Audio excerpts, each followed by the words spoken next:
ਸਤਿ ਸ਼੍ਰੀ ਅਕਾਲ ਲੋਕਰਾਣ ਤੇ ਸਵਾਗਤ। ਮੈਂ ਗੁਰਜਿੰਦਰ ਸਿੰਘ ਭੰਗੂ ਤੇ ਮੇਰੇ ਨਾਲ ਨੇ ਸ਼੍ਰੋਮਣੀ ਅਕਾਲੀ ਦਲ ਅੰਮ੍ਰਿਤਸਰ ਤੋਂ ਪ੍ਰੋਫੈਸਰ ਮਹਿੰਦਰਪਾਲ ਸਿੰਘ। ਮਹਿੰਦਰਪਾਲ ਸਿੰਘ ਜੀ, ਸਵਾਗਤ ਹੈ ਤੁਹਾਡਾ ਲੋਕਰਾਣ ਤੇ। ਮਿਹਰਬਾਨੀ ਜੀ, ਸ਼ੁਕਰੀਆ ਜੀ ਦੋਸਤੋ, ਪਾਕਿਸਤਾਨ ਦੇ ਵਿੱਚ ਸਿੱਖਾਂ ਨੂੰ ਇੱਕ ਵੱਖਰੀ ਕੌਮ ਵਜੋਂ ਮਾਨਤਾ ਮਿਲੀ ਹੈ। ਇਸ ਦੇ ਵਿਸ਼ੇ ਤੇ ਗੱਲਬਾਤ ਕਰਨ ਦੇ ਲਈ ਸਾਡੇ ਨਾਲ ਪ੍ਰੋਫੈਸਰ ਸਾਹਿਬ ਜੁੜੇ ਨੇ। ਕਾਫੀ ਗੱਲਾਂ ਸਮਝਣ ਨੂੰ ਤੁਹਾਨੂੰ ਮਿਲਣਗੀਆਂ ਜਦੋਂ ਅਸੀਂ ਵੀ ਗੱਲ ਕਰਦੇ ਹਾਂ ਕਿ ਇੰਟਰਨੈਸ਼ਨਲ ਪੱਧਰ ਦੇ ਉੱਤੇ ਉਥਲ-ਪੁਥਲ ਹੈ। ਜਿਹੜੀਆਂ ਵੱਡੀਆਂ ਸਟੇਟਾਂ ਦਾ ਆਪਸੀ ਡਿਸਪਿਊਟ ਹੈ, ਰੂਸ ਦਾ ਡਿਸਪਿਊਟ ਹੈ, ਯੂਕਰੇਨ ਦਾ ਡਿਸਪਿਊਟ ਹੈ, ਇਸ ਤਰ੍ਹਾਂ ਦੇ ਤਮਾਮ ਮਾਮਲੇ ਸਾਡੇ ਸਾਹਮਣੇ ਨੇ। ਇਸ ਤੋਂ ਇਲਾਵਾ ਜਦੋਂ ਅਸੀਂ ਗੱਲ ਕਰਦੇ ਹਾਂ ਕਿ ਸਾਡੇ ਇੰਡੀਅਨ ਸਟੇਟ ਦੇ ਵਿੱਚ ਵੀ ਜਿਹੜੀ ਸਟੇਟਸ ਹੈਗੀਆਂ ਨੇ ਉਹ ਆਪਸ ਦੇ ਵਿੱਚ ਟਕਰਾਅ ਦੀ ਸਥਿਤੀ ਉਹਨਾਂ ਦੀ ਬਣੀ ਹੋਈ ਹੈ। ਜਿਵੇਂ ਤਾਜ਼ਾ ਮੈਂ ਉਦਾਹਰਨ ਦੇ ਲਾਂ ਤਾਂ ਕਰਨਾਟਕ ਤੇ ਮਹਾਰਾਸ਼ਟਰ ਦਾ ਜਿਸ ਤਰ੍ਹਾਂ ਦਾ ਹੁਣ ਆਪਣਾ ਉਹਨਾਂ ਦਾ ਇੱਕ ਪੋਲੀਟੀਕਲ ਵਾਤਾਵਰਨ ਬਣਿਆ ਹੋਇਆ। ਦੂਜੇ ਪਾਸੇ ਪੰਜਾਬ ਦੇ ਵਿੱਚ ਸਿੱਖ ਤੇ ਜੰਮੂ ਕਸ਼ਮੀਰ ਦਾ ਇੱਕ ਇਸ਼ੂ ਲੰਮੇ ਸਮੇਂ ਤੋਂ ਰਿਹਾ। ਜਦੋਂ ਅਸੀਂ ਗੱਲ ਕਰਦੇ ਹਾਂ ਕਿ ਪੰਜਾਬ ਦੇ ਵਿੱਚ ਸਿੱਖਾਂ ਨੂੰ ਹੁਣ ਇੱਕ ਇਸ ਤਰੀਕੇ ਦੇ ਨਾਲ ਟ੍ਰੀਟ ਕੀਤਾ ਜਾ ਰਿਹਾ ਜਾਂ ਪੇਸ਼ ਕੀਤਾ ਜਾ ਰਿਹਾ ਕਿ ਸਿੱਖ ਇੱਕ ਥ੍ਰੈਟ ਲੱਗਣ ਵੱਡੀਆਂ ਹਕੂਮਤਾਂ ਦੇ ਲਈ, ਤੇ ਉਹਦੇ ਆਧਾਰ ਤੇ ਫਿਰ ਅੱਗੇ ਤੁਰਿਆ ਜਾਵੇ।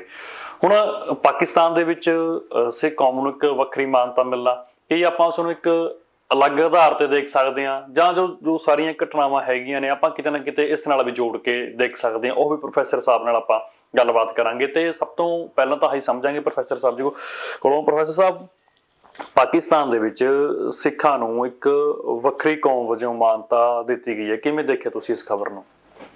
ਹਾਂਜੀ, ਇਹ ਖਬਰ ਪਿਛਲੇ ਹਫ਼ਤੇ ਬਹੁਤ ਵੱਡੀ ਪੱਧਰ ਤੇ ਨਸ਼ਰ ਹੋਈ ਹੈ, ਖਾਸ ਕਰ ਇੰਟਰਨੈਸ਼ਨਲ ਪਲੇਟਫਾਰਮ ਦੇ ਉੱਪਰ ਜੀ। ਪਰ ਮੈਂ ਇਹਨੂੰ ਇਹ ਦੇਖਦਾ ਕਿ ਪਾਕਿਸਤਾਨ ਨੇ ਤਾਂ ਇਹ ਗੱਲ ਜਿਹੜੀ ਕੀਤੀ ਹੈ ਉਹਦੇ ਕਈ ਤਰ੍ਹਾਂ ਦੇ ਪਰਸਪੈਕਟਿਵ ਆਲਰੇਡੀ ਹੀ ਸਾਡੇ ਇਤਿਹਾਸ ਦੇ ਵਿੱਚ ਪਏ ਨੇ, ਚਾਹੇ ਉਹ ਧਾਰਮਿਕ ਤੌਰ ਤੇ ਹੋਵੇ, ਚਾਹੇ ਉਹ ਹਿਸਟੋਰੀਕਲ ਤੌਰ ਤੇ ਹੋਵੇ ਜੀ। ਪਰ ਮੈਂ ਇਹ ਚੀਜ਼ ਕਹਿਣਾ ਕਿ ਇੰਡੀਆ ਨੇ ਹਜੇ ਇਹ ਗੱਲ ਪੂਰੀ ਕਰਨ ਚ ਜਾਂ ਜੋ ਪਾਕਿਸਤਾਨ ਨੇ ਕੀਤਾ ਹੈ, ਇੰਡੀਆ ਕਿਉਂ ਪਿੱਛੇ ਹੋ ਗਿਆ, ਇਹ ਵੱਡਾ ਸਵਾਲ ਹੈ। ਜਿਹੜਾ ਪਾਕਿਸਤਾਨ ਨੇ ਸਿੱਖਾਂ ਨੂੰ ਇੱਕ ਅੱਡਰੀ ਕੌਮ ਦੇ ਤੌਰ ਤੇ ਮਾਨਤਾ ਦਿੱਤੀ ਹੈ, ਜੇ ਆਪਾਂ ਨਾ ਭੁੱਲੀਏ ਤਾਂ 2005 ਦੇ ਵਿੱਚ ਪਾਕਿਸਤਾਨ ਨੇ ਆਨੰਦ ਮੈਰਿਜ ਐਕਟ ਨੂੰ ਵੀ ਰੀਕਨਸੀਡਰ ਕੀਤਾ ਸੀ। ਰੀਕਨਸੀਡਰ ਤੋਂ ਮੈਂ ਭਾਵ ਇਹ ਲੈਣਾ ਕਿ ਜੇ ਅਸੀਂ ਪਿਛਲੇ 120 ਸਾਲ ਦੀ ਗੱਲ ਕਰੀਏ, 120 ਸਾਲ ਜਦੋਂ ਕਿ ਇੱਥੇ ਅੰਗਰੇਜ਼ਾਂ ਦਾ ਰਾਜ ਸੀ, ਉਸ ਵਕਤ ਇੱਕ ਬਹੁਤ ਵੱਡਾ ਡਿਸਪਿਊਟ ਖੜਾ ਹੋ ਗਿਆ।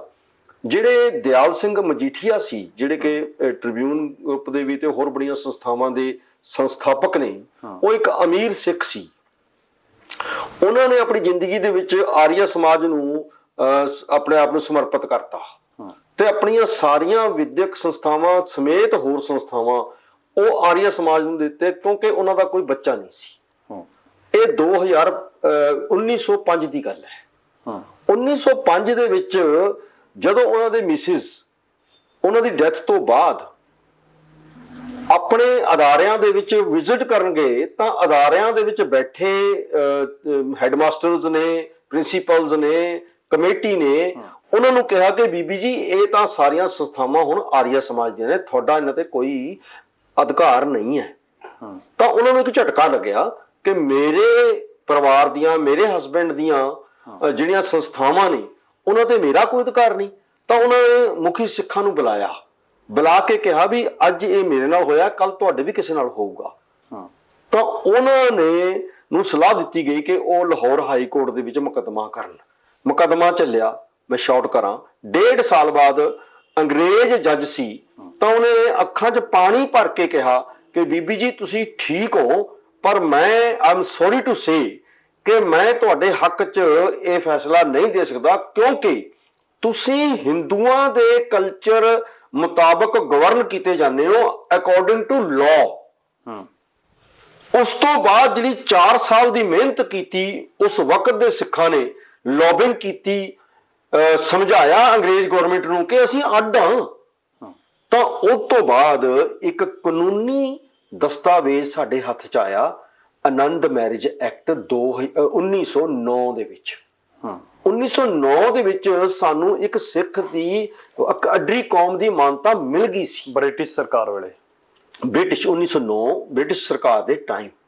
1909 ਤੋਂ ਲੈ ਕੇ 1947 ਤੱਕ ਅਸੀਂ ਉਸੇ ਹੀ ਕਾਨੂੰਨ ਦੇ ਤਹਿਤ ਗਵਰਨ ਹੁੰਦੇ ਰਹੇ ਆਨੰਦ ਮੈਰਿਜ ਐਕਟ ਭਾਵ ਸਿੱਖਾਂ ਦਾ ਆਪਣਾ ਸਾਰਾ ਕੁਝ ਅਲੱਗ ਤਰੀਕੇ ਦੇ ਨਾਲ ਕਾਨੂੰਨੀ ਤੌਰ ਤੇ ਮਾਨਤਾ ਪ੍ਰਾਪਤ ਸੀ। ਤੇ ਇੱਥੇ ਇਹ ਵੀ ਮੈਂ ਜ਼ਿਕਰ ਕਰ ਦਵਾਂ ਕਿ ਜਦੋਂ 1937 ਦੇ ਵਿੱਚ ਇਲੈਕਸ਼ਨਾਂ ਹੋਈਆਂ ਇਸ ਖਿੱਤੇ ਦੇ ਵਿੱਚ, ਜਦੋਂ ਪੰਜਾਬ ਇੱਕੋ ਸੀਗਾ, ਤਾਂ ਪੰਜਾਬ ਦੇ ਵਿੱਚ ਜਿਹੜੀਆਂ ਇਲੈਕਸ਼ਨ ਸੀ ਉਹ 3 ਕੌਮਾਂ ਦੇ ਆਧਾਰ ਤੇ ਹੋਈਆਂ, ਸਿੱਖ ਕੌਮ, ਹਿੰਦੂ ਕੌਮ, ਮੁਸਲਮਾਨ ਕੌਮ।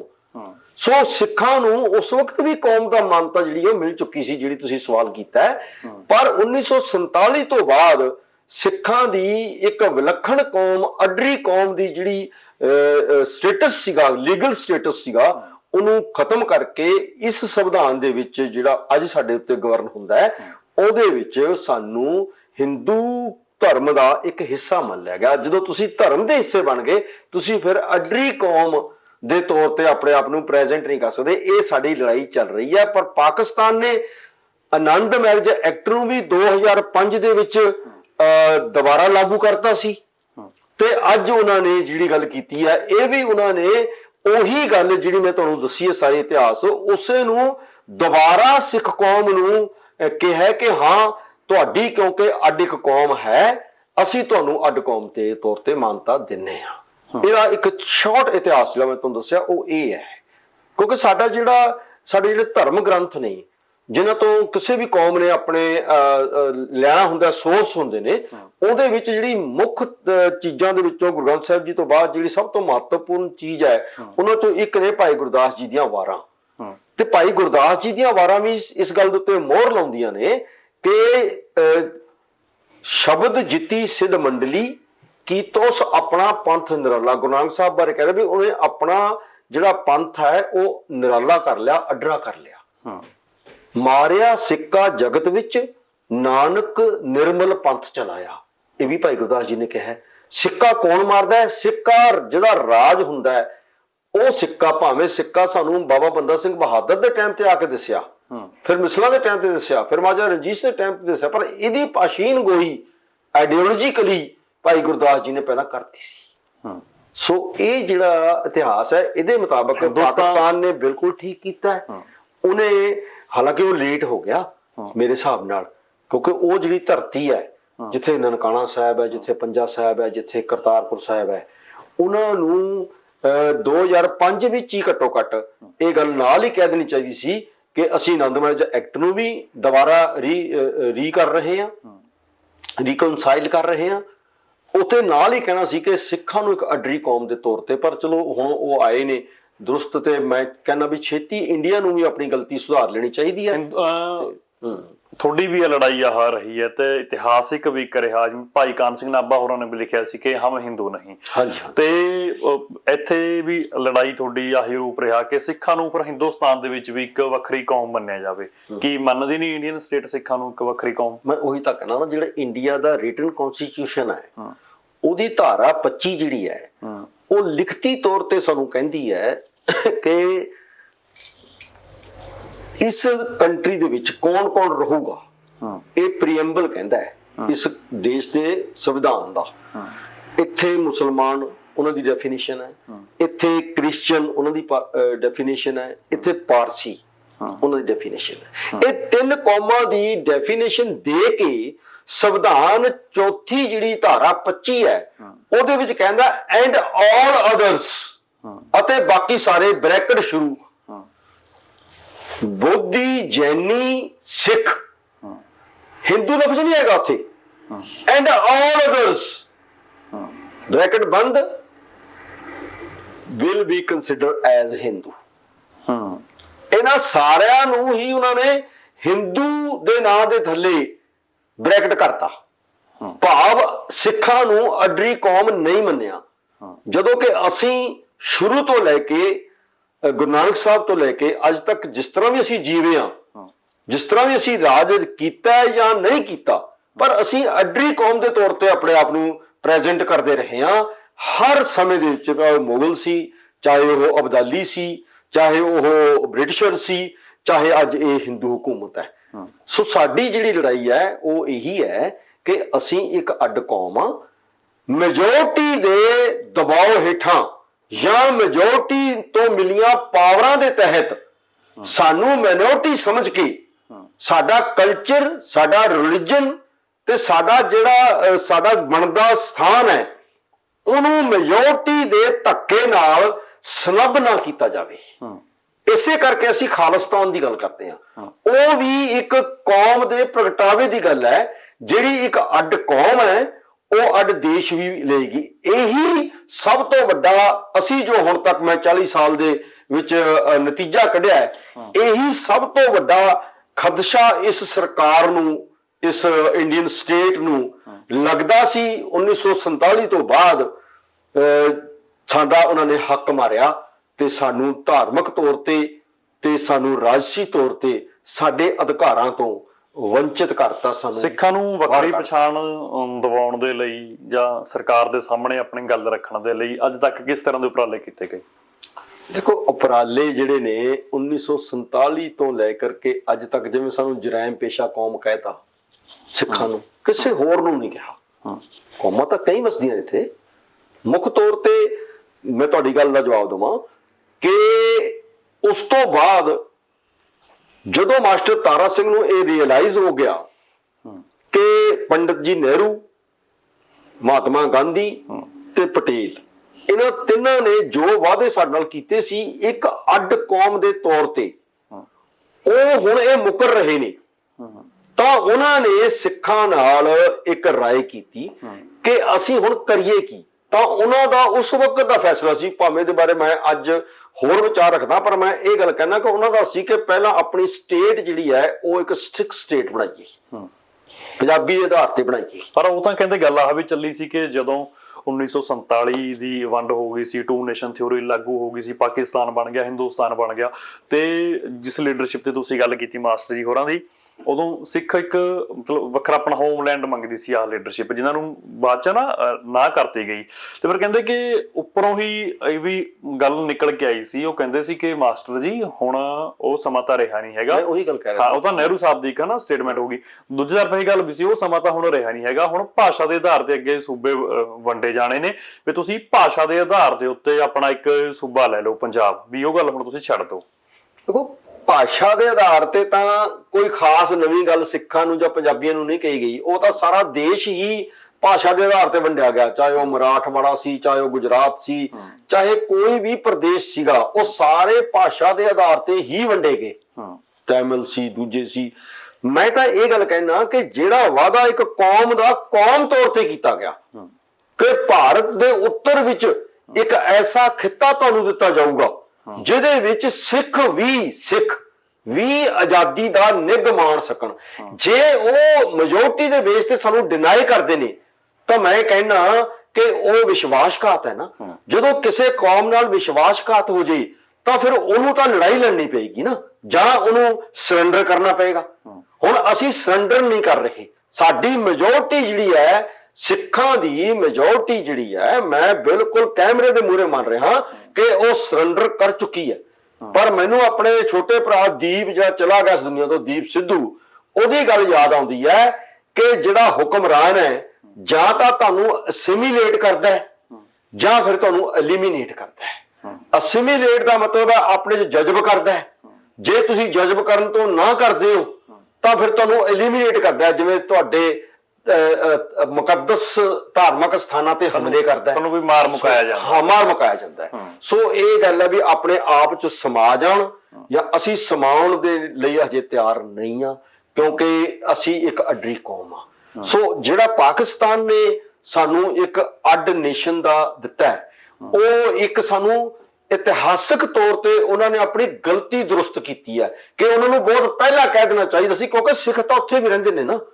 ਹੁਣ ਸਿੱਖ, ਇਹ ਸਵਾਲ ਹੈ ਕਿ ਸਿੱਖ ਉੱਥੇ ਇੱਕ ਅੱਡ ਦੇਸ਼ ਦੀ ਮੰਗ ਕਿਉਂ ਨਹੀਂ ਕਰਦੇ? ਸਭ ਨੂੰ ਪਤਾ ਹੈ ਦੁਨੀਆ ਭਰ ਦੇ ਵਿੱਚ 1947 ਦੇ ਵਿੱਚ ਵੱਡੀ ਗਿਣਤੀ ਚ ਅਸੀਂ ਹਿਜਰਤ ਕਰਕੇ ਇਸ ਮੁਲਕ ਚ ਆ ਗਏ, ਜਿਸ ਮੁਲਕ ਦੇ ਵਿੱਚ ਅਸੀਂ ਅੱਜ ਜ਼ਿਆਦਾ ਗਿਣਤੀ ਜਾਂ ਸਭ ਤੋਂ ਜ਼ਿਆਦਾ ਗਿਣਤੀ ਚ ਰਹਿੰਦੇ ਹਾਂ। ਨੈਚੁਰਲੀ ਹੈ ਅਸੀਂ ਉੱਥੇ ਹੀ ਆਪਣਾ ਇੱਕ ਅੱਡ ਦੇਸ਼ ਦੀ, ਆਪਣੇ ਨੇਸ਼ਨ ਦੇ ਆਧਾਰ ਤੇ ਮੰਗ ਕਰਾਂਗੇ। ਸੋ ਨੇਸ਼ਨ ਦੇ ਤੌਰ ਤੇ ਖਾਲਿਸਤਾਨ ਵੀ ਨੇਸ਼ਨ ਸਟੇਟ ਹੋਊਗੀ। ਦੇਖੋ, ਖਾਲਿਸਤਾਨ ਬਹੁ ਕੌਮੀ ਇੱਕ ਦੇਸ਼ ਹੈ, ਪਰ ਸਿੱਖਾਂ ਦਾ ਇੱਕ ਦੇਸ਼ ਹੋਵੇ, ਇਸ ਚੀਜ਼ ਨੂੰ ਪ੍ਰੂਵ ਕਰਦਾ ਹੈ ਕਿ ਇਹ ਨਾ ਹੋਵੇ ਕਿ ਦੁਨੀਆ 'ਚ ਹਰ ਕੌਮ ਦਾ ਆਪਣਾ ਇੱਕ ਦੇਸ਼ ਹੈ ਤੇ ਸਿੱਖਾਂ ਦਾ ਆਪਣਾ ਕੋਈ ਦੇਸ਼ ਹੀ ਨਾ ਹੋਵੇ। ਕਿਉਂਕਿ ਸਾਨੂੰ ਨਾ ਤਾਂ ਇੱਥੇ ਸਟੇਟਸ ਮਿਲਿਆ ਹੈ। ਇਹ ਸਾਰੀਆਂ ਗੱਲਾਂ ਲੜੀ ਬਰ ਲੜੀ ਜੁੜੀ ਜਾਣਗੇ ਭੰਗੂ ਸਾਹਿਬ ਜਦੋਂ ਤੁਸੀਂ 1973 ਤੇ ਪਹੁੰਚੋਗੇ, 66 ਤੋਂ ਬਾਅਦ, 66 ਦੇ ਪੰਜਾਬੀ ਸੂਬੇ ਤੋਂ ਬਾਅਦ, ਜਦੋਂ ਫਿਰ ਵੀ ਤੁਹਾਨੂੰ ਇਨਸਾਫ ਨਹੀਂ ਮਿਲੂਗਾ, ਤੁਹਾਡੇ ਪਾਣੀ ਖੋਲੇ ਜਾਣਗੇ, ਤੁਹਾਡੀ ਜ਼ੁਬਾਨ ਖੋਲੀ ਜਾਏਗੀ, ਫਿਰ ਤੁਹਾਨੂੰ ਦੁਬਾਰਾ ਇੱਕ ਜੁੜਨਾ ਪਏਗਾ ਕੌਮੀ ਤੌਰ ਤੇ। 1973 ਦੇ ਵਿੱਚ ਜਿਹੜਾ ਅਨੰਦਪੁਰ ਦਾ ਮਤਾ ਪਾਸ ਕੀਤਾ ਗਿਆ, ਅਸਲ ਵਿੱਚ ਉਹ ਵੀ ਸਾਡਾ ਇੱਕ ਅੱਡ ਕੌਮ ਦਾ ਹੀ ਕਨਸੈਪਟ ਸੀ ਵੀ ਜੇ ਅੱਡ ਸਾਨੂੰ ਨਾਲ ਰੱਖਣਾ ਚਾਹੁੰਦੇ ਹੋ ਤਾਂ ਸਾਨੂੰ ਘੱਟੋ ਘੱਟ ਆ 5 ਚੀਜ਼ਾਂ ਛੱਡ ਕੇ ਬਾਕੀ ਸਾਰੀ ਸੋਵਰੈਂਟੀ ਦਿਓ, ਜਿਹਨੂੰ ਬਾਅਦ ਵਿੱਚ ਭਾਵੇਂ ਵੱਧ ਅਧਿਕਾਰਾਂ ਦੀ ਗੱਲ ਕਰ ਲਓ। ਉਹ ਇੱਕ ਮੋਰਚਾ ਵੀ ਚੱਲਿਆ ਤੇ ਅਸੀਂ ਇਹ ਤਾਂ ਘੱਟੋ ਘੱਟ ਇਹ ਕਹਿਣ ਯੋਗ ਹੈਗੇ ਆ, ਜਦ ਤੱਕ ਮੈਂ ਜਿਉਣਾ ਜਾਂ ਮੇਰੇ ਨਾਲ ਦੇ ਜਿਉਂਦੇ ਨੇ, ਇਹ ਤਾਂ ਕਹਿਣ ਯੋਗ ਹੈਗੇ ਆ ਜੇ ਸਾਨੂੰ ਅਸਿਮੀਲੇਟ ਜਾਂ ਐਲੀਮੀਨੇਟ ਕਰਨ ਦੀ ਕੋਸ਼ਿਸ਼ ਹਕੂਮਤ ਨੇ ਲਗਾਤਾਰ ਕੀਤੀ ਸੀ ਤਾਂ ਅਸੀਂ ਮਰਨਾ ਤਾਂ ਸਵੀਕਾਰ ਕੀਤਾ ਪਰ ਝੁਕਣਾ ਸਵੀਕਾਰ ਨਹੀਂ ਕੀਤਾ ਇਸ ਇਸ਼ੂ ਤੇ ਕਿ ਅਸੀਂ ਇੱਕ ਅੱਡ ਕੌਮ ਆ। ਜਿਹੜੀ ਗੱਲ ਤੁਸੀਂ ਪਾਕਿਸਤਾਨ ਦੀ ਕਹੀ ਹੈ ਨਾ, ਉਸ ਇਸ਼ੂ ਤੇ ਅਸੀਂ ਬਿਲਕੁਲ ਕਲੀਅਰ ਆ, ਭਾਵੇਂ ਥੋੜੇ ਆ, ਗਿਣਤੀ ਜਿੰਨੀ ਹੈ ਅਜੇ ਹਿੰਦੁਸਤਾਨ ਚ ਸਿੱਖਾਂ ਦੀ ਉਹਦੇ ਵਿੱਚ ਅਸੀਂ ਬਹੁਤ ਥੋੜੇ ਆ, ਇਹ ਜਾਣਦੇ ਆ, ਪਰ ਅਸੀਂ ਆਪਣੇ ਬਾਕੀਆਂ ਨੂੰ ਸਮਝਾ ਰਹੇ ਹਾਂ। ਪਰ ਅਸੀਂ ਇਹ ਨਹੀਂ ਮੰਨਣ ਨੂੰ ਤਿਆਰ ਕਿ ਜੇ ਉਹ ਨਹੀਂ ਸਮਝਦੇ ਤੇ ਅਸੀਂ ਵੀ ਮਤਲਬ ਗੁਲਾਮ ਬਣ ਜਾਈਏ। ਸਾਨੂੰ ਗੁਲਾਮੀ ਲੱਗਦੀ ਹੈ ਜੇਕਰ ਸਾਨੂੰ ਅੱਡ ਕੌਮ ਦੇ ਤੌਰ ਤੇ ਮਾਨਤਾ ਨਹੀਂ ਮਿਲਦੀ। ਜਿੱਥੇ ਮਿਲੀ ਹੈ ਅਸੀਂ ਉਹਦਾ ਧੰਨਵਾਦ ਕਰਦੇ ਹਾਂ ਪਾਕਿਸਤਾਨ ਸਰਕਾਰ ਦਾ। ਅਸੀਂ ਇਹ ਵੀ ਕਹਿੰਦੇ ਹਾਂ ਕਿ ਛੇਤੀ ਪਾਕਿਸਤਾਨ ਕੋਲ ਇੱਕ ਕੰਟਰੀ ਹੈ, ਉਹ ਯੂਐਨਓ ਦਾ ਮੈਂਬਰ ਹੈ, ਇੱਕ ਡੈਮੋਕ੍ਰੈਟਿਕ ਪ੍ਰੋਸੈਸ ਦੇ ਵਿੱਚ ਕੀ ਸਿੱਖ ਆਪਣੇ ਵਿਦਿਆ ਦੇ ਪੱਧਰ ਉੱਤੇ ਜਾਂ ਆਪਣੇ ਕੋਈ ਪੋਲੀਟੀਕਲ ਸਰੋਤਾਂ ਦੇ ਜ਼ਰੀਏ ਕਿਸੇ ਵੀ ਉਪਰਾਲੇ ਤਹਿਤ ਕੀ ਮਤਲਬ ਆ ਗੱਲ ਹੁਣ ਤੱਕ ਜਤਾ ਨਹੀਂ ਪਾਏ ਹੈਗੇ ਜਾਂ ਅਗਲੇ ਮੰਨਣ ਨੂੰ ਤਿਆਰ ਨਹੀਂ ਹੈਗੇ ਕਿ ਸਿੱਖ ਇੱਕ ਵੱਖਰੀ ਕੌਮ ਹੈ? ਮੈਂ ਤੁਹਾਨੂੰ ਦੱਸਦਾ ਨਾ ਵੀ ਜਦੋਂ ਗਿਣਤੀ ਦੇ ਪੱਖੋਂ ਤੁਸੀਂ ਮਾਈਨਿਊਟ ਮਾਈਨੋਰਿਟੀ ਬਹੁਤ ਹੀ ਥੋੜੀ ਜਿਹੀ ਘੱਟ ਗਿਣਤੀ ਦੇ ਰੂਪ ਦੇ ਵਿੱਚ ਵਿਚਰ ਰਹੇ ਹੋਣ ਤਾਂ ਬਹੁਤੇ ਲੋਕ ਤੁਹਾਡੇ ਹੀ ਜਿਹੜੇ ਹੁੰਦੇ ਨੇ ਨਾ ਉਹ ਸੁੱਖ ਅਤੇ ਆਰਾਮ ਕਰਕੇ ਜਾਂ ਤਾਂ ਚੁੱਪ ਕਰਕੇ ਗੁਲਾਮੀ ਸਹਿ ਲੈਂਦੇ ਨੇ ਜਾਂ ਸਿੱਧੇ ਰੂਪ ਵਿੱਚ ਸਲਾਮ। ਪਰ ਇਸ ਗੱਲ ਨੂੰ ਪ੍ਰੋਫੈਸਰ ਸਾਹਿਬ ਡਿਨਾਈ ਨਹੀਂ ਕੀਤਾ ਜਾ ਸਕਦਾ ਕਿ ਸਿੱਖ ਘੱਟ ਗਿਣਤੀ ਹੋਣ ਦੇ ਬਾਵਜੂਦ ਪੂਰੇ ਹਿੰਦੁਸਤਾਨ ਦੇ ਵਿੱਚ ਸਿੱਖਾਂ ਦਾ ਇੱਕ ਅਹਿਮ ਰੋਲ ਹੈ ਤੇ ਅਹਿਮ ਸਥਾਨ ਹੈ। ਨਹੀਂ, ਉਹ ਜਿਹੜਾ ਹੈ ਉਹ ਉਹਨਾਂ ਦੇ ਇਤਿਹਾਸਕ ਪਰਸਪੈਕਟਿਵ ਦੀ ਝਲਕ ਹੈ ਕਿ ਉਹ ਇਤਿਹਾਸ ਵਿੱਚ ਹਿਸਟਰੀ ਵਿੱਚ 550 ਸਾਲ ਚ ਉਹਨਾਂ ਨੇ ਆਪਣੇ ਆਪ ਨੂੰ ਕਦੇ ਵੀ ਮਾਨਸਿਕ ਤੌਰ ਤੇ ਇਸ ਚੀਜ਼ ਲਈ ਤਿਆਰ ਨਹੀਂ ਕੀਤਾ ਕਿ ਉਹ ਕਿਸੇ ਹੋਰ ਕੌਮ ਦਾ ਹਿੱਸਾ ਨਹੀਂ। ਉਹਨਾਂ ਨੇ ਆਪਣੇ ਆਪ ਨੂੰ ਅੱਡਰੀ ਕੌਮ ਕਿਉਂਕਿ ਉਹਨਾਂ ਦਾ ਪੈਗੰਬਰ ਦੇ ਗਿਆ ਸੀ ਉਹਨਾਂ ਨੂੰ, ਨਾ ਹਮ ਹਿੰਦੂ ਨਾ ਮੁਸਲਮਾਨ। ਇਹਦੀ ਜਦੋਂ ਸਾਰੀਆਂ ਗੱਲਾਂ ਦੀ ਡੈਫੀਨੇਸ਼ਨ ਕਰਾਂਗੇ, ਅਸੀਂ ਡਿਫਾਈਨ ਕਰਕੇ ਇੱਕ ਜਗ੍ਹਾ ਤੇ ਲਿਆਵਾਂਗੇ ਤਾਂ ਉਹਦੇ ਚੋਂ ਇਹੀ ਨਿਕਲੂਗਾ ਕਿ ਜਿਹੜਾ ਅੱਜ ਵਿਲੱਖਣ ਸਥਾਨ ਦਿਸ ਰਿਹਾ ਹੈ ਉਹ ਉਹਨਾਂ ਦੀ ਕੌਮੀ ਜਿਹੜਾ ਜਜ਼ਬਾ ਹੈ ਜਾਂ ਜਿਹੜਾ ਕੱਲਾ ਜਜ਼ਬਾ ਹੀ ਨਹੀਂ ਬਾਕੀ ਇਤਿਹਾਸਕ ਤੱਥ ਨੇ ਜਿਹੜੇ ਉਹ ਦੱਸਦੇ ਨੇ ਉਹਨਾਂ ਨੂੰ ਕਿ ਤੁਸੀਂ ਇੱਕ ਅੱਡ ਕੌਮ ਹੋ ਤੇ ਤੁਸੀਂ ਜੇ ਜਿਉਂਦੇ ਰਹਿਣਾ ਆਪਣੇ ਪੈਗੰਬਰ ਨਾਲ ਜੁੜ ਕੇ ਤਾਂ ਤੁਹਾਨੂੰ ਆਪਣੀ ਇਸ ਸੋਚ ਦਾ ਪ੍ਰਗਟਾਵਾ ਦੁਨੀਆ ਵਿੱਚ ਬਾਰ-ਬਾਰ ਕਰਨਾ ਪਏਗਾ। ਸੋ ਇਸੇ ਕਰਕੇ ਜਿੱਥੇ ਉਹ ਹਰ ਖੇਤਰ ਦੇ ਵਿੱਚ ਆਜ਼ਾਦ ਰੂਪ ਚ ਵਿਚਰਨਾ ਚਾਹੁੰਦੇ ਨੇ, ਖੁਸ਼ਹਾਲੀ ਦੇ ਵਿੱਚ ਲੋਕਾਂ ਦੇ ਵਿੱਚ ਸਾਥ ਦਿੰਦੇ ਨੇ, ਬਹੁਤ ਗੱਲਾਂ ਐਸੀਆਂ ਨੇ ਜਿਹੜੀਆਂ ਕੌਮ ਦੇ ਕਰੈਕਟਰ ਦੇ ਤੌਰ ਤੇ ਜਦੋਂ ਤੁਸੀਂ ਗੱਲ ਕਰੋ। ਆ ਪਿੱਛੇ ਜੇ ਕਿਸਾਨ ਅੰਦੋਲਨ ਚੱਲਿਆ, ਕਿਸਾਨ ਅੰਦੋਲਨ ਦੇ ਵਿੱਚ ਕਿਹੜੀ ਐਸੀ ਗੱਲ ਸੀ ਭੰਗੂ ਸਾਹਿਬ, ਮੈਂ ਕਹਿੰਦਾ ਮੈਨੂੰ ਮੀਡੀਆ ਦੇ ਉੱਤੇ ਮੈਨੂੰ ਲੋਕ ਜਵਾਬ ਦੇਣ ਕਿ ਕਿਹੜੀ ਐਸੀ ਚੀਜ਼ ਸੀ ਕਿ ਹਰਿਆਣੇ ਦੇ ਜਾਟ ਸਿੱਖ ਬਣਨ ਲੱਗ ਗਏ। ਅੰਦੋਲਨ ਤਾਂ ਕਿਸਾਨੀ ਲੜਿਆ ਜਾ ਰਿਹਾ ਸੀ ਪਰ ਉਹ ਸਿੱਖ ਬਣਨ ਲੱਗ ਗਏ। ਇੱਕ ਐਸਡੀਐਮ ਹੈ, ਸ਼ਾਇਦ ਉਹਦਾ ਨਾਮ ਮੈਂ ਭੁੱਲ ਗਿਆ ਹੁਣ, ਉਹਦਾ ਸਾਰਾ ਪਰਿਵਾਰ 24 ਮੈਂਬਰ ਪਰਿਵਾਰ ਦੇ ਐਸਡੀਐਮ ਰਿਟਾਇਰਡ ਸੀਗੇ, ਉਹ ਮਤਲਬ ਕਿ ਸਿੱਖ ਬਣ ਗਏ। ਸੋ ਮੇਰਾ ਮਤਲਬ ਕਹਿਣ ਤੋਂ ਇਹ ਹੈ ਕਿ ਜਦੋਂ ਕੋਈ ਕੌਮ ਆਪਣੇ ਆਪ ਦੀ ਝਲਕ ਦੇਈ, ਹੁਣ ਉਹ ਤਾਂ ਭਲੇ ਹੀ ਕਰ ਰਹੇ ਸੀ ਸਾਰਿਆਂ ਦਾ, ਉੱਥੇ ਉਹਨਾਂ ਦਾ ਉਹ ਪੱਖ ਜਿਹੜਾ ਹੈ ਉਹ ਦੁਨੀਆ ਨੂੰ ਬਹੁਤ ਚੰਗਾ ਲੱਗਿਆ। ਜਿਵੇਂ ਪਾਕਿਸਤਾਨ ਦੇ ਵਿੱਚ ਆ ਫੈਸਲਾ ਹੋਇਆ, ਇਹਦਾ ਤਾਂ ਸਾਡੇ ਇੱਧਰ ਕੀ ਇੰਪੈਕਟ ਪਊਗਾ? ਇੰਪੈਕਟ ਇੰਟਰਨੈਸ਼ਨਲ ਪਏਗਾ। ਇੰਟਰਨੈਸ਼ਨਲ ਇਹ ਪਏਗਾ ਕਿ ਅਸੀਂ ਅੱਜ ਇਹ ਕਹਿਣ ਜੋਗੇ ਹੋ ਗਏ ਕਾਗਜ਼ਾਂ ਵਿੱਚ, ਉਹ ਤਾਂ ਅਸੀਂ ਕਹਿ ਹੀ ਰਹੇ ਹਾਂ, ਕਾਗਜ਼ਾਂ ਵਿੱਚ ਇਹ ਕਹਿਣ ਜੋਗੇ ਹੋ ਉਦਾਹਰਨ ਗਏ ਦੇਣ ਜੋਗੇ ਹੋ ਗਏ ਹੈ ਜੀ। ਉਦਾਹਰਨ ਦੇਣ ਜੋਗੇ ਉਦਾਹਰਨ ਨਹੀਂ, ਅਸੀਂ ਆਪਣਾ ਕੇਸ ਅੱਗੇ ਲੈ ਕੇ ਜਾਣ ਵਾਸਤੇ, ਅੱਗੇ ਮੀਨਸ ਯੂਐਨਓ ਤੱਕ ਲੈ ਜਾਣ ਵਾਸਤੇ ਅਸੀਂ ਪਾਕਿਸਤਾਨ ਨੂੰ ਅਪੀਲ ਕਰ ਸਕਦੇ ਹਾਂ। ਕਿਉਂਕਿ ਆਹੀ ਮੇਰਾ ਅੱਗੇ ਸਵਾਲ ਸੀ ਕਿ ਤੁਹਾਡੇ ਕੋਲ ਪਾਰਲੀਮੈਂਟ ਦਾ ਫਲੋਰ ਵੀ ਹੈਗਾ ਇਸ ਵਾਰ ਨਾ ਹਾਂਜੀ। ਗੱਲ ਰੱਖਣ ਦੇ ਲਈ, ਕੀ ਵੀ ਤੁਸੀਂ ਇਸ ਤੋਂ ਪਹਿਲਾਂ ਕਦੇ ਜਾਂ ਫਿਰ ਇਸ ਤੋਂ ਅੱਗੇ ਹੁਣ ਯੂਐਨਓ ਅੱਗੇ ਆਹ ਮਾਮਲਾ ਉਠਾਓਗੇ ਆਪਣੀ ਪਾਰਟੀ ਵੱਲੋਂ ਸਿੱਖਾਂ ਨੂੰ ਦੇਖੋ ਯੂਐਨਓ ਦੇ ਵਿੱਚ ਅਸੀਂ ਸਿੱਧੇ ਰੂਪ 'ਚ ਕੋਈ ਪੈਰਵਾਈ ਨਹੀਂ ਕਰ ਸਕਦੇ, ਇਸ ਚੀਜ਼ ਦੀ ਸਾਨੂੰ ਸਮਝ ਹੈ। ਹੁਣ ਸਾਡੇ ਕੋਲ ਇੱਕ ਜਿਹੜਾ ਪਾਕਿਸਤਾਨ ਨੇ ਕਾਨੂੰਨੀ ਤੌਰ ਤੇ ਸਾਨੂੰ ਕੌਮ ਮੰਨ ਲਿਆ ਹੈ, ਹੁਣ ਸਾਡੇ ਕੋਲ ਜਿੱਥੇ ਅਸੀਂ ਹੈਗੇ ਆ ਉੱਥੇ ਬੈਠ ਕੇ ਵੀ ਯੂਐਨਓ ਨੂੰ ਥਰੂ ਪਾਕਿਸਤਾਨ ਅਸੀਂ ਅਪੀਲ ਕਰ ਸਕਦੇ ਹਾਂ ਕਿ ਇੱਕ ਦੇਸ਼ ਨੇ ਸਾਨੂੰ ਕੌਮ ਮੰਨ ਲਿਆ ਹੈ ਤੇ ਤੁਸੀਂ ਇਹਦੇ ਉੱਤੇ VOTING ਕਰਾਓ। ਤੇ ਕਹਾ ਵੀ ਲਗਾਤਾਰ ਜਦੋਂ 84 ਦਾ ਵੇਲਾ ਸੀ ਉਦੋਂ ਆਹ ਗੱਲ ਚੱਲਦੀ ਸੀ ਕਿ ਪਾਕਿਸਤਾਨ ਤੋਂ ਹਥਿਆਰ ਆਉਂਦੇ ਨੇ, ਪਾਕਿਸਤਾਨ ਨੂੰ ਉਸ ਲਹਿਰ ਦੀ ਸਪੋਰਟ ਹੈਗੀ ਹੈ ਨਾ, ਆਹ ਗੱਲਾਂ ਸੀ। ਭਾਵੇਂ ਬਾਅਦ ਦੇ ਵਿੱਚ ਇਹ ਗੱਲਾਂ ਡਿਨਾਈ ਹੋ ਗਈਆਂ ਜਦੋਂ ਵੱਡੇ ਵੱਡੇ ਅਧਿਕਾਰੀਆਂ ਵੱਲੋਂ ਕਿਤਾਬਾਂ ਲਿਖੀਆਂ ਗਈਆਂ ਸਾਰੀ ਕੁਝ। ਤੇ ਅੱਜ ਵੀ ਕਿਸੇ ਇਸ ਗੱਲ ਨੂੰ ਇਸ ਤਰੀਕੇ ਨਾਲ ਤਾਂ ਨਹੀਂ ਲਿਆ ਜਾਊਗਾ ਕਿ ਸਿੱਖਾਂ ਦੀ ਸਪੋਰਟ ਦੇ ਵਿੱਚ ਪਾਕਿਸਤਾਨ ਹੈ, ਇਸੇ ਕਰਕੇ ਪਾਕਿਸਤਾਨ ਨੇ ਸਿੱਖਾਂ ਨੂੰ ਇੱਕ ਵੱਖਰੀ ਕੌਮ ਦਾ ਦਰਜਾ ਦਿੱਤਾ ਕਿ ਭਾਰਤ ਦੇ ਵਿੱਚ ਗੜਬੜ ਕਰਾਉਣਾ ਚਾਹੁੰਦਾ, ਪਾਕਿਸਤਾਨ ਸਿੱਖਾਂ ਦੇ ਥਰੂ ਕਰਾਉਣਾ ਚਾਹੁੰਦਾ। ਇਸ ਗੱਲ ਨੂੰ ਏਦਾਂ ਤਾਂ ਲਿਆ ਜਾਊਗਾ ਪ੍ਰੋਫੈਸਰ ਸਾਹਿਬ? ਦੇਖੋ ਮੈਂ ਭੰਗੂ ਸਾਹਿਬ ਬਹੁਤ ਲਿਬਰਲ ਸੋਚਦਾ ਬੰਦਾ, ਜੇ ਪਾਕਿਸਤਾਨ ਕੁਝ ਵੀ ਸੋਚ ਕੇ ਕਰ ਰਿਹਾ ਹੈ ਇਹ ਤਾਂ ਪਾਕਿਸਤਾਨ ਜਾਣਦਾ ਹੈ ਨਾ, ਪਰ ਮੈਂ ਤਾਂ ਆਪਣੀ ਕੌਮ ਦੇ ਤੱਥਾਂ ਬਾਰੇ ਜਾਣਦਾ ਕਿ ਜੋ ਪਾਕਿਸਤਾਨ ਨੇ ਕਿਹਾ ਉਹ ਆਧਾਰ ਆ ਇੱਕ, ਉਹਨੇ ਇਲੂਜ਼ਨਰੀ ਨਹੀਂ ਕਿਹਾ। ਜੇ ਉਹਨੇ ਬਿਨਾਂ ਕਿਸੇ ਤੱਥ ਦੇ ਆਧਾਰ ਤੇ ਕੀਤਾ ਹੋਵੇ ਫਿਰ ਕਿਹਾ ਜਾ ਸਕਦਾ ਹੈ ਕਿ ਉਹਨੇ ਤਾਂ ਆਪਣੇ ਮਕਸਦ ਨੂੰ ਪੂਰਾ ਕਰਨ ਵਾਸਤੇ ਕਿ ਇੰਡੀਆ 'ਚ ਗੜਬੜ ਕਰਾਉਣਾ ਚਾਹੁੰਦਾ ਹੈ ਤਾਂ ਇਹ ਗੱਲ ਕਹੀ ਹੈ। ਪਰ ਉੱਥੇ ਤਾਂ ਤੱਥ ਮੌਜੂਦ ਹੈ। ਜਦੋਂ 1909 ਦੇ ਵਿੱਚ ਮੈਂ ਆਪ ਜੀ ਨੂੰ ਉਦਾਹਰਨ ਦਿੱਤੀ ਹੈ, ਜਦੋਂ ਅੰਗਰੇਜ਼ ਗਵਰਨਮੈਂਟ ਨੇ ਸਾਨੂੰ ਇੱਕ ਅੱਡ ਕੌਮ ਦੇ ਤੌਰ ਤੇ ਮਾਨਤਾ ਦਿੱਤੀ, ਉਦੋਂ ਤਾਂ ਉਹਨੂੰ ਕੋਈ ਲਾਲਚ ਨਹੀਂ ਸੀਗੀ, ਉਦੋਂ ਤਾਂ ਪਾਕਿਸਤਾਨ ਤੇ ਇੰਡੀਆ ਹੈ ਹੀ ਇੱਕੋ ਸੀਗਾ।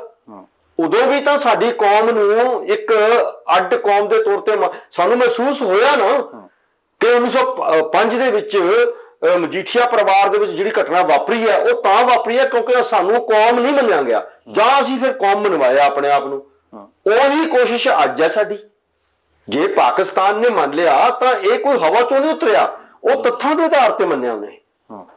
ਤੇ ਜੇ ਅੱਜ ਕੋਈ ਬੰਦਾ ਇਸ ਨੂੰ ਵਕਾਲਤ ਕਰਦਾ, ਡਿਬੇਟ 'ਚ ਲੈ ਕੇ ਜਾਂਦਾ ਮੈਨੂੰ, ਮੈਂ ਕਹੂੰਗਾ ਇਹੀ ਗੱਲ ਜਿਹੜੀ ਮੈਂ ਆਪ ਜੀ ਨਾਲ ਡਿਸਕਸ ਕਰ ਰਿਹਾ ਮੈਂ ਉੱਥੇ ਵੀ ਇਹ ਗੱਲ ਲੈ ਕੇ ਜਾਵਾਂਗਾ। ਇਹੀ ਮੇਰਾ ਆਧਾਰ ਹੋਊਗਾ ਕਿ 1909 ਦੇ ਵਿੱਚ ਕਿਹੜੇ ਦੇਸ਼ ਨੂੰ ਕੀ ਲਾਲਚ ਸੀ। ਅੱਜ ਤਾਂ ਪਾਕਿਸਤਾਨ ਨੂੰ ਲਾਲਚ ਹੈ ਕੁਝ ਕਹਿੰਦੇ ਨੇ, ਤਾਂ ਫਿਰ ਉਦੋਂ ਕਿਹਨੂੰ ਲਾਲਚ ਸੀ ਵੀ ਉਹਨਾਂ ਨੇ ਸਾਨੂੰ ਇੱਕ ਅੱਡ ਕੌਮ ਮੰਨਿਆ। ਬਿਲਕੁਲ ਹਾਂ, ਸੋ ਇਹ ਤੱਥ ਨੇ, ਤੱਥਾਂ ਨੂੰ ਡਿਨਾਈ ਨਹੀਂ ਕੀਤਾ ਜਾ ਸਕਦਾ, ਇਹ ਹਿਸਟੋਰੀਕਲ ਡਾਟਾਜ਼ ਨੇ। ਸੋ ਮੈਂ ਤਾਂ ਹਿਸਟੋਰੀਕਲ ਡਾਟਾਜ਼ ਤੇ ਲੌਜਿਕ ਦੇ ਹਿਸਾਬ ਨਾਲ ਹੀ ਗੱਲ ਕਰਨਾ ਚਾਹੁੰਦਾ। ਉਸ ਆਧਾਰ ਤੇ ਅਸੀਂ ਇੱਕ ਕੌਮ ਹਾਂ ਤੇ ਪਾਕਿਸਤਾਨ ਦਾ ਧੰਨਵਾਦ ਹੈ ਤੇ ਇੰਡੀਆ ਨੂੰ ਫਿਰ ਇੱਕ ਸਲਾਹ ਹੈ ਕਿ ਉਹਨੂੰ ਵੀ ਸੱਚ ਛੇਤੀ ਹੀ ਸਵੀਕਾਰ ਕਰ ਲੈਣਾ ਚਾਹੀਦਾ ਹੈ। ਜੀ, ਸੋ ਪ੍ਰੋਫੈਸਰ ਸਾਹਿਬ ਬਹੁਤ ਬਹੁਤ ਸ਼ੁਕਰੀਆ ਗੱਲਬਾਤ ਦੇ ਲਈ। ਬਹੁਤ ਮਿਹਰਬਾਨੀ ਭੰਗੂ ਸਾਹਿਬ, ਤੁਹਾਡਾ ਬਹੁਤ ਧੰਨਵਾਦ ਜੀ। ਜੀ ਦੋਸਤੋ, ਮੇਰੇ ਨਾਲ ਜੁੜੇ ਹੋਏ ਸੀ ਸ਼੍ਰੋਮਣੀ ਅਕਾਲੀ ਦਲ ਅੰਮ੍ਰਿਤਸਰ ਤੋਂ ਵੱਡੇ ਨੇਤਾ ਸਰਦਾਰ ਪ੍ਰੋਫੈਸਰ ਮਹਿੰਦਰਪਾਲ ਸਿੰਘ। ਸੋ ਗੱਲਬਾਤ ਦਾ ਵਿਸ਼ਾ ਸੀ ਕਿ ਪਾਕਿਸਤਾਨ ਦੇ ਵਿੱਚ ਸਿੱਖਾਂ ਨੂੰ ਵੱਖਰੀ ਕੌਮ ਵਜੋਂ ਮਾਨਤਾ ਦਿੱਤੀ ਗਈ। ਇਸ ਬਾਬਤ ਤੁਹਾਡੇ ਜਿਹੜੇ ਵਿਚਾਰ ਹੋਣਗੇ ਸਾਨੂੰ ਹਰ ਵਾਰ ਤੁਸੀਂ ਕਮੈਂਟ ਬਾਕਸ ਦੇ ਵਿੱਚ ਜਿਹੜੀ ਤੁਹਾਡੀ ਫੀਡਬੈਕ ਹੈਗੀ ਹੈ ਜ਼ਰੂਰ ਭੇਜੋ ਤੇ ਤੁਸੀਂ ਦੇਖਦੇ ਰਹੋ ਤੁਹਾਡੇ ਆਪਣੇ ਚੈਨਲ ਲੋਕ ਰਾਣਾ ਪੰਜਾਬੀ। ਧੰਨਵਾਦ।